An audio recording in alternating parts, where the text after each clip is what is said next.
நான் சிறு வயதிலிருந்தே எனக்கு அரசியல் ஆர்வம். ஒரு அரசியல் செயற்பாட்டாளராகவே நான் வளர்ந்தேன். சொல்லப்போனால் திராவிட இயக்க கருத்துக்களால் முதல்ல ஈர்க்கப்பட்டேன்.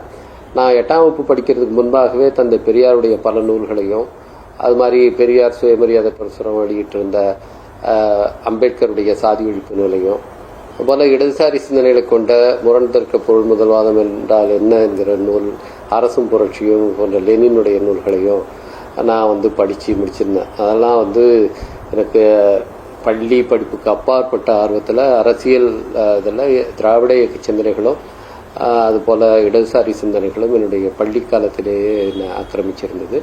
அதனால் நான் ஒரு அரசியல் செயல்பாட்டாளராகவே எப்போதும் இருந்திருக்கிறேன். வங்கி பணியில் இருந்தப்போ 2001ஆம் ஆண்டு தேர்தலில் என்னை போட்டியிடுமாறு எங்கள் தலைவர் எழுச்சி தமிழர் அவர்கள் வலியுறுத்தினார். ஆனால் நான் அப்போது மறுத்துவிட்டேன். 2006 திரும்பவும் வலியுறுத்தும் போது என்னால் தவிர்க்க முடியல. அதனால் அவருடைய விருப்பப்படி காட்டுமன்னார் கோயில் தொகுதியில் போட்டியிட்டு அப்பொழுது சட்டமன்ற உறுப்பினராக ஆனேன்.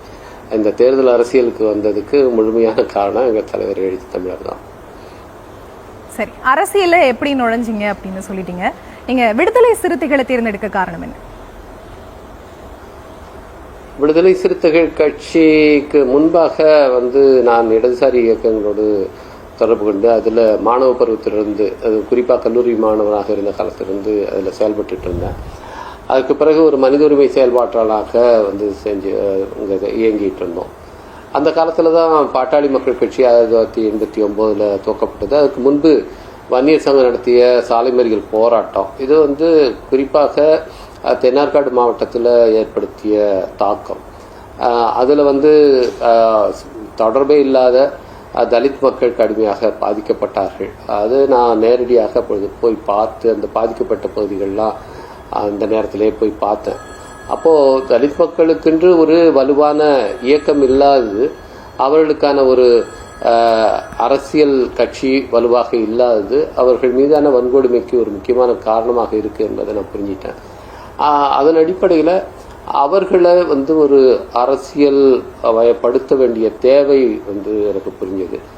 அப்போதுதான் எங்கள் தலைவர் மதுரையை மையமாக கொண்டு விடுதலை சிறுத்தைகள் இயக்கத்தை நடத்திட்டு இருந்தார்.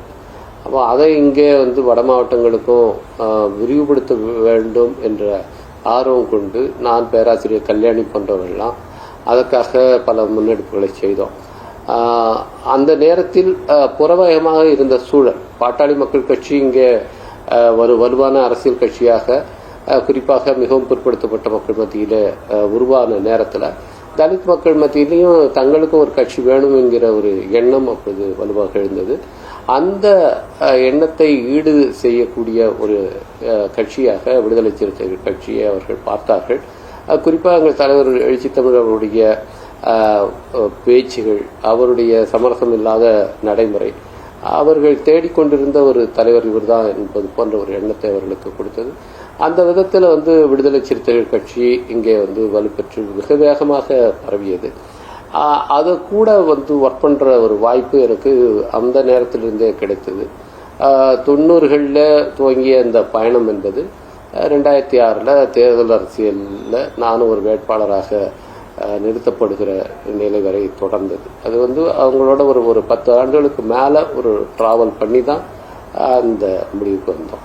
அப்போ விடுதலை சிறுத்தைகள் கட்சியுடைய தேவையை நான் அந்த கட்சி இங்கே வலுப்பெறுவதற்கு முன்பே உணர்ந்து அந்த கட்சி வலுப்பெறுவதில் பல பேர் பங்களிப்பு செய்திருக்காங்க. அதில் நானும் ஒரு சிறு அளவில் அப்பொழுது அதில் பங்களிப்பு செய்தேன்.